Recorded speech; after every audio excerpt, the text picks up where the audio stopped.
The value of 2 minus 0 plus 2 times 5. 2 minus 0 plus 2 times 5.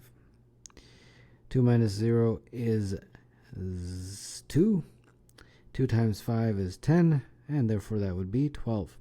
So number 1, the answer is D.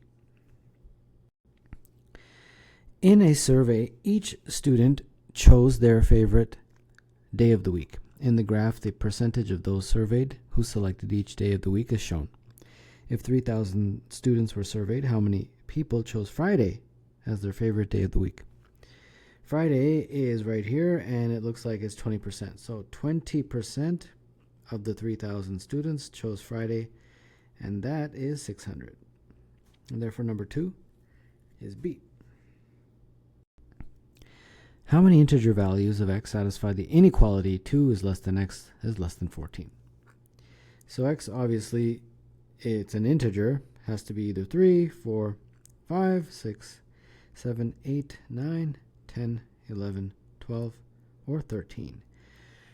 How many integers is that? 1, 2, 3, 4, 5, 6, 7, 8, 9, 10, 11. Number 3, the answer is E. Rachel, Christoph, and Alfonso are paid to organize some books. In total, they are paid $50. Alfonso is paid 14. Rachel is paid twice what Christoph is paid. How much is Christoph paid? So I have Rachel, Christoph, and Alfonso. So Alfonso is 14.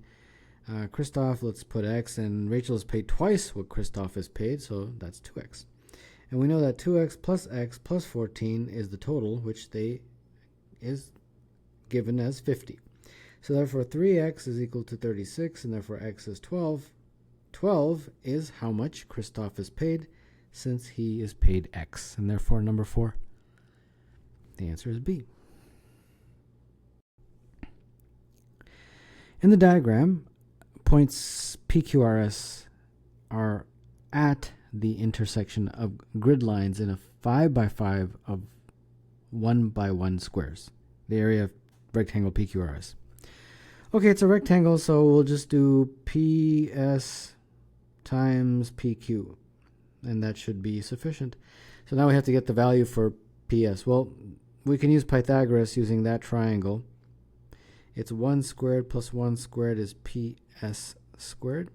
So therefore PS squared is 2. PS, therefore, is root 2.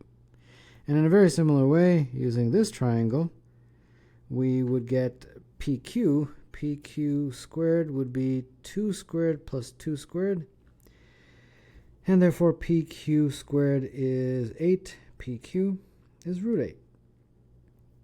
So PS is root 2, PQ is root 8, and that's root 16, and therefore that is 4. And therefore number 5, the answer is C.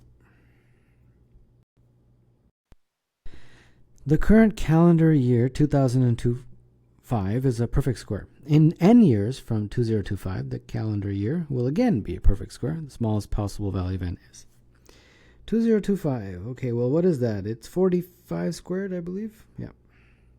So the next perfect square would be 46 squared.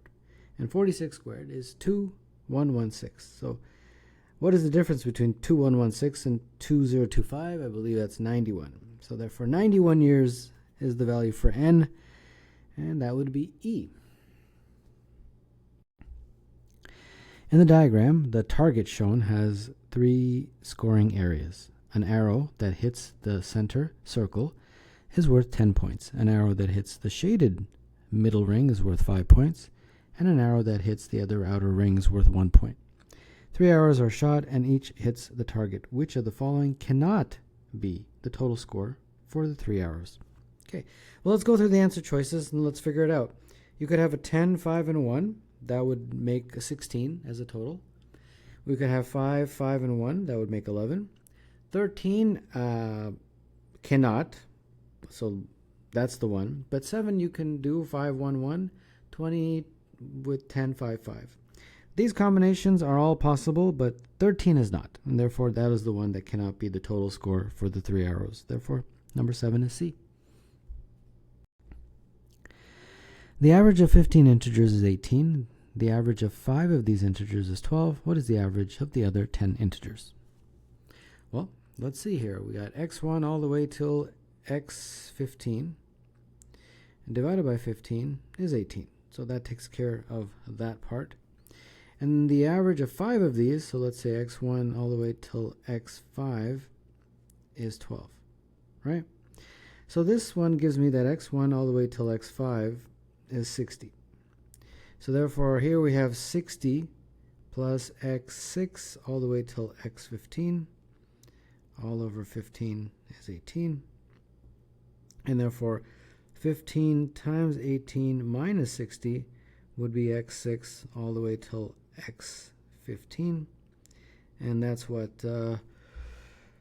let's see here, 270? 270 minus 60? 210. So 210 is x6 all the way till x15. But they are not asking for the sum, they're asking for the average. So to get the average, I've got to actually divide by how many numbers there are, and that is 21. So a little bit of algebra required to get number 8, and that would be 21, which is B. If x squared minus y squared is 72, x minus y is 12, what is the value of x plus y? X squared minus y squared is 72. Well, this can be factored easily. X, y, y, plus and minus. And then x minus y they gave me is this guy here. That is 12. And then I guess that's it. So fairly straightforward question. And therefore 72 divided by 12, which I believe is 6, is the value for x plus y. So therefore number 9 is E. There are 186 students on a class trip. Each student is placed into exactly one of 50 groups. Each group has exactly 3 students or exactly 4 students. There are m groups that have 3 students and n groups that have 4 students. The value of m minus n is. Okay, so let's convert the sentences into an algebraic equation. It'll be 3m plus 4n is 186. And then we also know that m plus n is 50. And that's it. 2 equations, 2 variables. Should be able to figure out each. So from the first one, we can get m is equal to 50 minus n. And then we sub that back into this guy. So it'll be 3 times 50 minus n plus 4n is 186. And therefore that'd be 150 minus 3n plus 4n is 186. And therefore that's n is equal to 36. And then therefore m would be 14. And they want m minus n. So m minus n would be 14 minus 36, and I believe that is minus 22. So therefore number 10, the answer is A.